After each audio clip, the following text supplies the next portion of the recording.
Ready to go? Thank you all for coming. I appreciate it very much.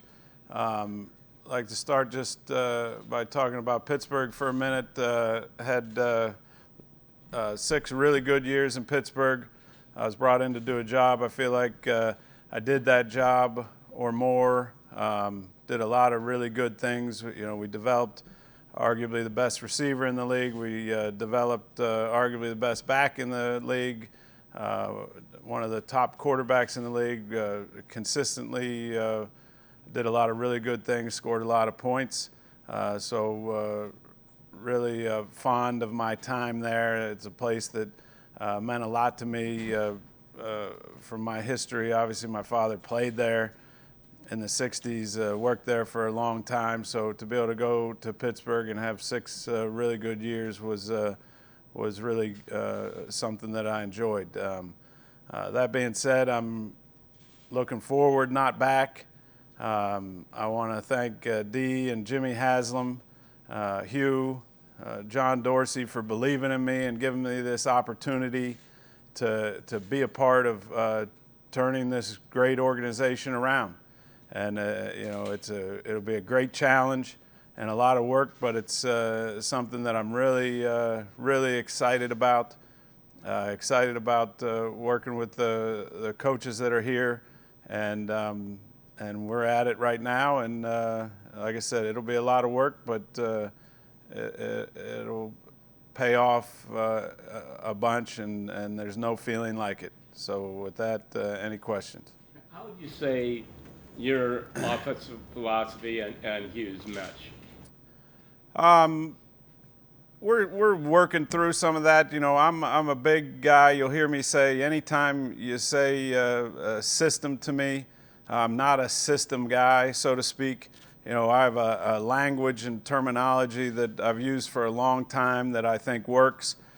So the big change really will be that, really just a terminology. What I believe in is playing to every player's strength that you have as best you can, putting players in position to succeed, playing to their skill set.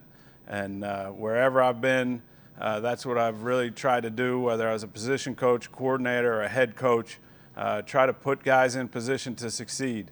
And, and with Hugh, Hugh is a very strong offensive mind. I got a great amount of respect for him.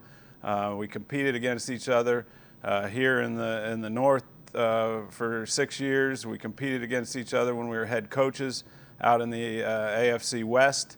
So I got a great amount of respect for him and his competitive nature and his offensive background. So he'll be an awesome source to get ideas to lean on. I always say, I don't care where ideas come from. Other coaches or players. I just want the best idea that gives us the best chance to succeed. So where you've been, you have that big quarterback who's been successful. Was it daunting to you? You didn't take a lot of time to wait for other job offers. There's no quarterback here right now. How much of a challenge is that to fill that role? I had some options, but this really appealed to me. The challenge aspect of it.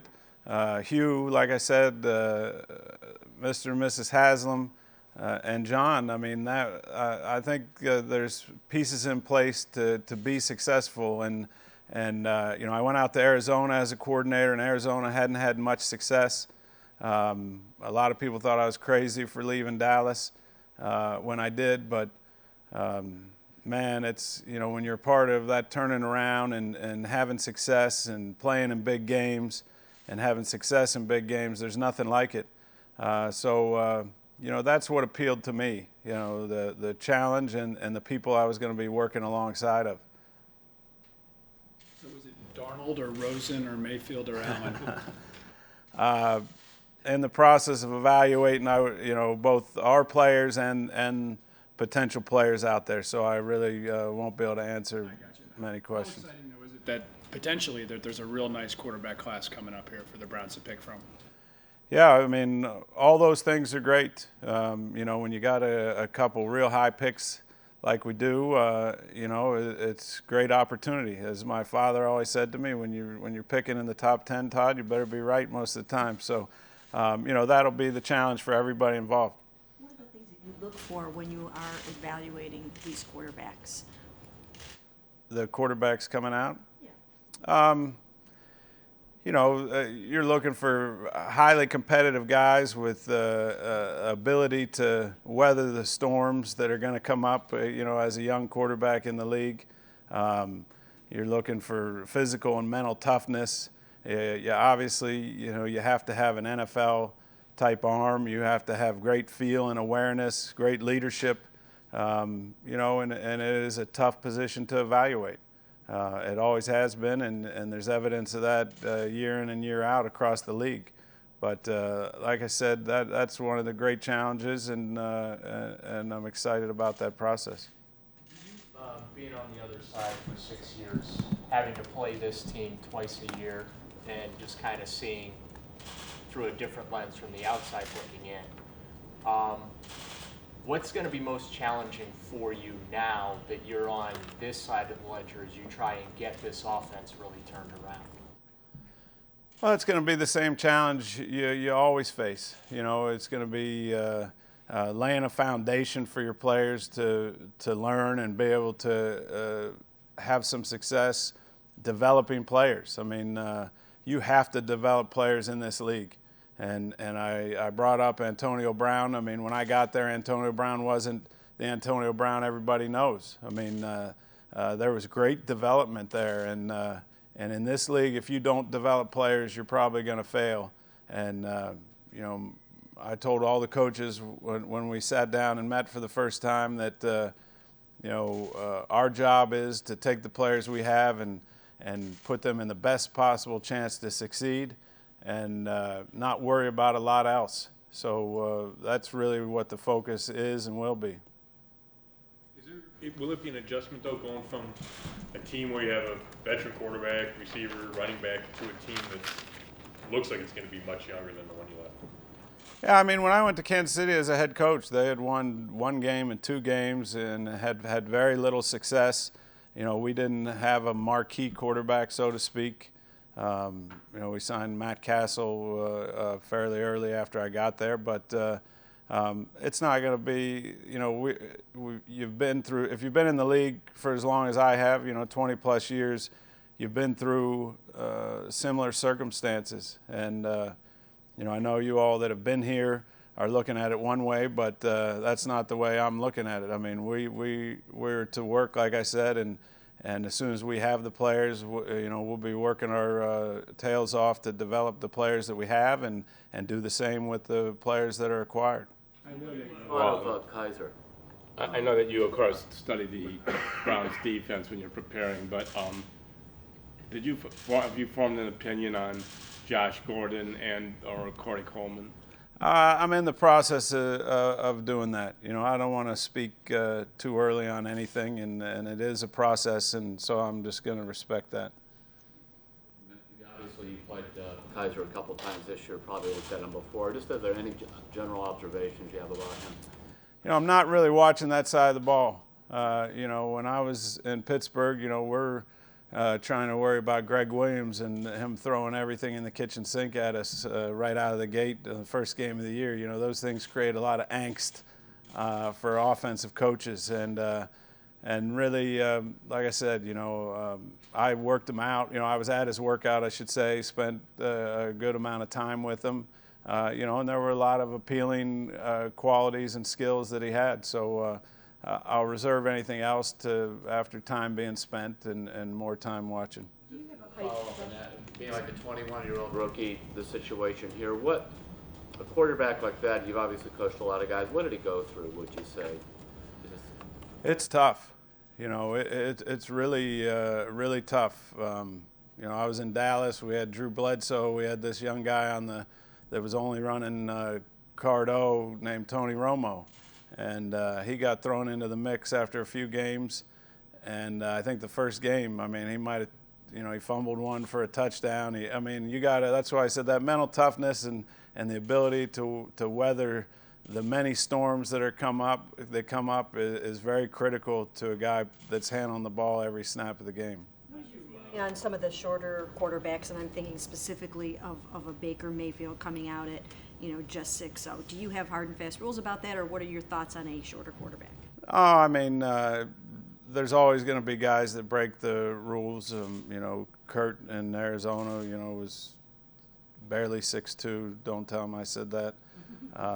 But there's always going to be guys that break those standards or prototypes, so to speak. But again, I think you got to go into all these, whether it's evaluating your own players or others with a open mind, and really you're looking for really good football players. And if they're really good football players, they usually find a way to succeed. How do you reconcile the success you had in Pittsburgh with the fact that they didn't want you to stay? And what's all this talk about your confrontational style, rub them the wrong way and all that? I don't have a lot to say about it. I do know that how I was mentored and taught early was that a coach's job is to come in and coach the players, develop the players first and foremost, and that has to be number one. And that's really how I go about business. I developed a lot of great relationships in Pittsburgh with players and staff and coaches. So, like I said, I have nothing but fond memories. After sitting down and talking, it was obvious it was time for me to move on to a new challenge. And as I said, this is a big challenge, but I'm really excited about it. You've cited John Dorsey a couple times. Did Dorsey track you to be interviewed, or was it solely Hugh's call on you ending up here? It was my interactions were solely with Hugh until I came to visit, but I believe that's a big part of having a chance to be successful in the NFL, that side of the building. And I've known John a long time, and that obviously, as I said, was one of the reasons that this job really appealed to me. Hugh, after getting to spend some time with the Haslams, I mean, those are three big areas for me. Is there any concern about working with Hugh or for Hugh because he's been that play caller his whole career and kind of seemed a little bit hesitant to give it up? No, not at all. I mean, he wasn't hesitant at all with me. We had great conversations right out of the gate. And, I worked for Ken Wisenhunt in Arizona, who had been a play caller. So, those are all just things that you have to deal with in these positions. But, I'm excited about it. That's, like I said, that's another guy that's been around a long time to talk to and to bounce ideas or thoughts off of and get information. In your experience over the years, have you found that especially young quarterbacks can significantly improve their accuracy from one year to the next? I'm specifically thinking of like a Deshaun Kaiser. I think it takes time. In this day and age of the spread offense being played in college, and most of these guys, that's all they've played. Whether it's Pop Warner or middle school, high school, it's spread offense across the board. So I think the further you move with those being the circumstances, you see that it takes time. And if you act or react too quickly, making decisions, you could regret it. So I think the key is to be patient and continue to develop and work with all guys playing that position, because it does take time. Most of them, when I go to the combine and you ask a guy to make a huddle call, they have not made a huddle call in grade school, high school, college, never got in the huddle and had to spit out a call, which, the majority of the NFL is doing a good amount of time. So there's a lot to learn. It's never going to happen overnight. John Dorsey said that you're a good evaluator of talent. How much did the opportunity to have some input in the quarterback decisions here make this attractive? I mean, was that a factor for you? No, you know, everywhere I've been, I've always had, most coaches have had some level of input, and then I think those guys determine the ones that can evaluate and the ones that are better just coaching. But, that's a big thing to me just because, the house I grew up in. My dad was a scout, a personnel director for a long, long time. I went to, college all-star games with him, miss school and go to bowl games and things like that. So he's always been a great resource for me, but has helped. And I started in that area, in the scouting side of it. So it's something that I just, even as a coach, believe in maybe even more than some other guys that haven't had that background. So you would expect to go along the scouting trail as they look for a new quarterback? Again, I'm in the process of coaching coaches, and that's as important as anything in laying this foundation that we need to lay. So we'll get to that, and it's probably time's moving faster than I want it to. What are the key things when you go into a situation and been losing so much? You mentioned your Kansas City experience, coming here and just trying to get out of that rut. What would be kind of some key things? I think it's just fundamentals. Like I said, you got to build a good foundation. The players have to believe in you, that you are putting them in the best position to succeed. And sometimes there's factors outside of your control, just from a talent standpoint and things like that. But I think if the players you have believe you're getting them better every day and developing their skill set and their ability to play and then putting them in a position to succeed, you'll have guys that start to believe, and it does take some time, but because it's a mentality. But I don't think you sit around and talk about the past. We'll be moving forward and trying to figure out ways to win games. You mentioned Greg. Do you guys have a relationship?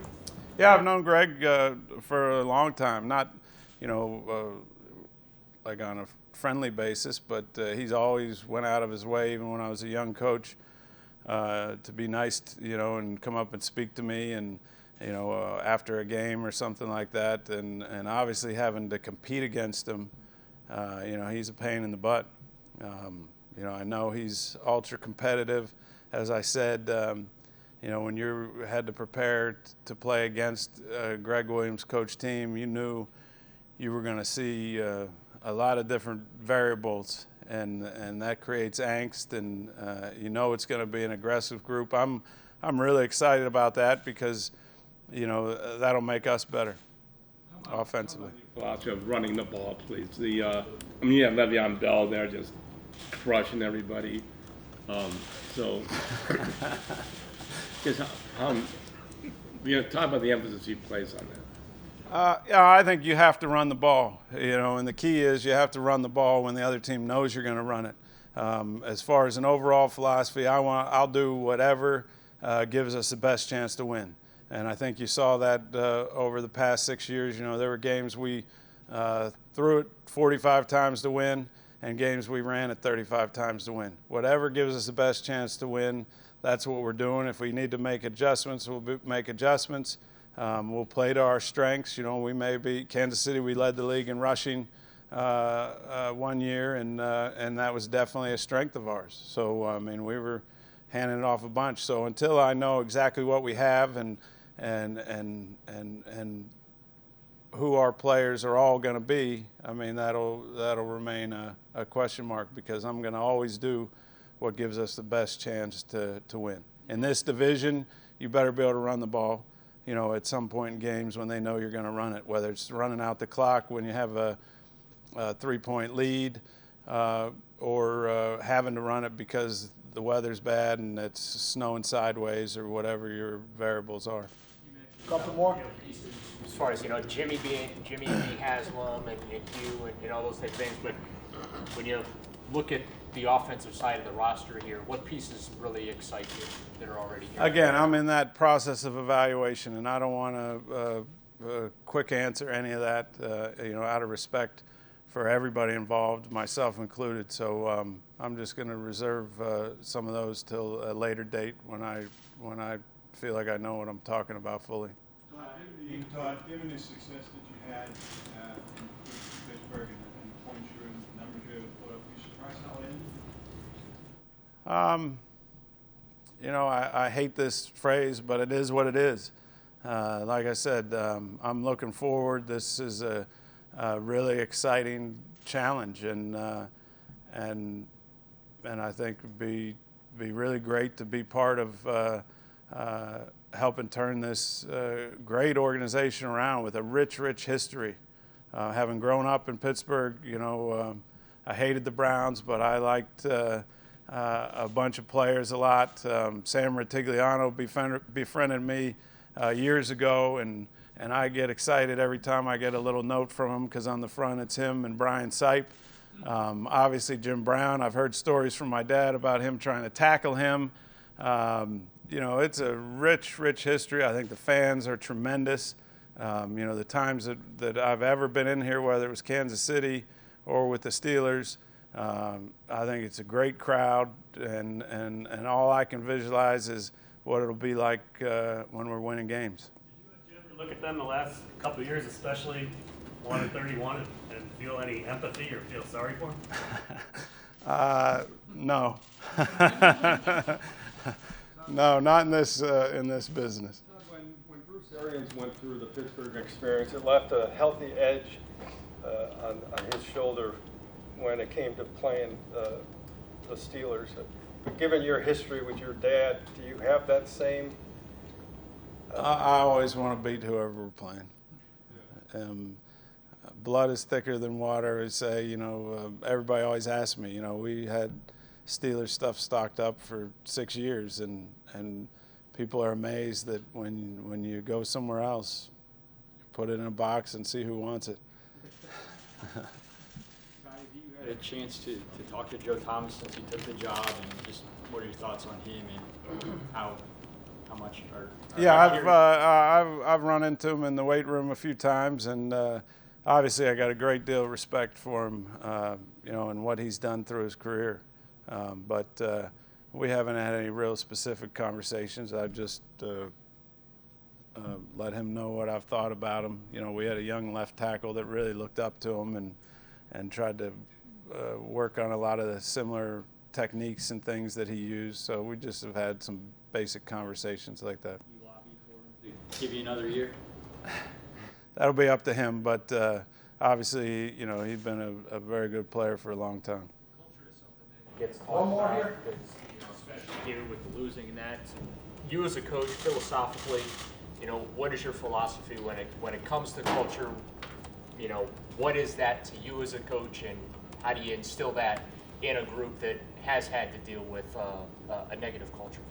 Like I said, I've been there. You know, I've been in that situation multiple times, and really you got to just rely on your beliefs and the way that you've been taught through the years. But it's, you know, come out, work hard, make sure the players understand you're giving them a chance to succeed, and if you do that, you know, they're generally a pretty good response, and you know, teach them how to play smart football, and because, you know, obviously there were a lot of close games last year here, and you know, and if you can turn those in your direction, you know, you'll start to create the kind of culture you're looking for.